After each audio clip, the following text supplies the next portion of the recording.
Welcome to Foundation Friday. The dedication and covenant of silent unity was signed on December 7th, 1892 by Charles and Myrtle Fillmore, founders of the Unity movement. It is unlikely when they signed this covenant that they had any idea how far-reaching unity would be as it evolved into the church we know and love today. We invite you to join us as we explore and share some of the original ideas, teachings, and writings of the men and women who created the foundation of the Unity Church. Hi there. Thanks for joining us today. This is a part of our Foundation Friday series.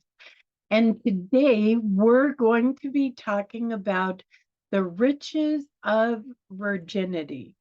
To tell you the truth, when I saw that title, it kind of caught my eye and piqued my interest. I was at the website truthunity.net, one of my favorites, looking for stories that would be appropriate for March, the month that I'm doing this in, and Women's History Month, which is, of course, March. This is the first article that came up as a possibility. And I couldn't figure out why. So I read the article and I was so impressed. I thought I've got to share this with you. This reading is from the book Generation and Regeneration, written by Reverend Reverend Annie Rix Militz. We did her backstory on another Foundation Friday. If you're curious, you can look that up. So here's the reading. A course of lessons for advancement in the spiritual life, especially dedicated to those who desire to go all the way with Jesus Christ. There is a scientific basis for the doctrine of the state called ever virgin. It is the state of completeness in itself, as demonstrated in the lives of Mary and Jesus, a work of complete union with God, unbroken and untouched by the hand of mortal, yet with bodies capable of fulfilling all the functions possible to the human form. The account of Jesus' virgin birth has not been considered by certain Christians as at all important, but as the first work of the introduction of spiritual laws into physical matters, it holds the key to absolute faith in all his other works or miracles. And as an aid to the attainment of translation, it is invaluable.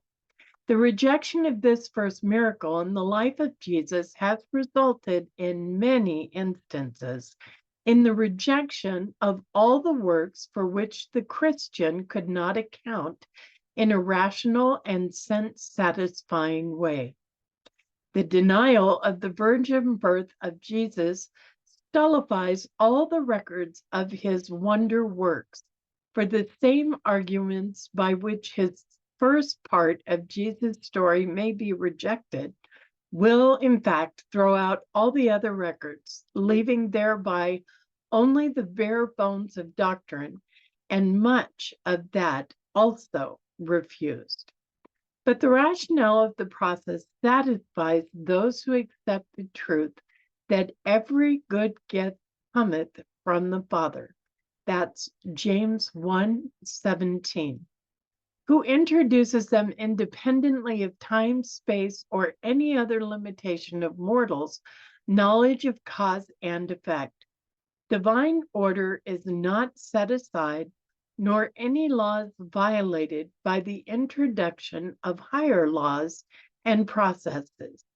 These very flesh bodies of ours would remain subject to the law of inertia, inability to move voluntarily from a still state, or when being moved to stop at all, if it were not for the law of mind, life, and spirit.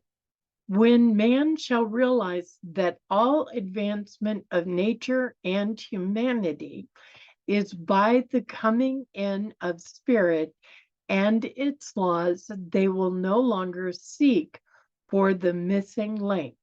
It will be known as spirit. This article goes along, it's actually a chapter out of the book, goes along and talks quite a bit about what the ever virgin state is, what this richness of virginity is. And the author makes a wonderful case for the fact that when we are spiritually attuned, what happens to our body doesn't change or impact our spirituality.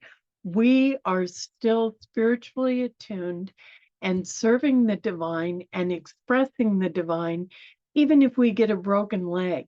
If we're overweight or underweight, or we get sick, or something happens to the body, it doesn't change our spirituality. And that's what she's talking about in the ever virgin state. I also think it's important that she talked about how people who aren't willing to take that leap of faith and believe that it's possible that Mary was in fact a virgin when she got impregnated with Jesus, also leads people to discount or rule out some of the other miracles that Jesus performed or did that are kind of hard to explain. The one that comes to mind is walking on water. How do you explain that? Obviously, it didn't happen.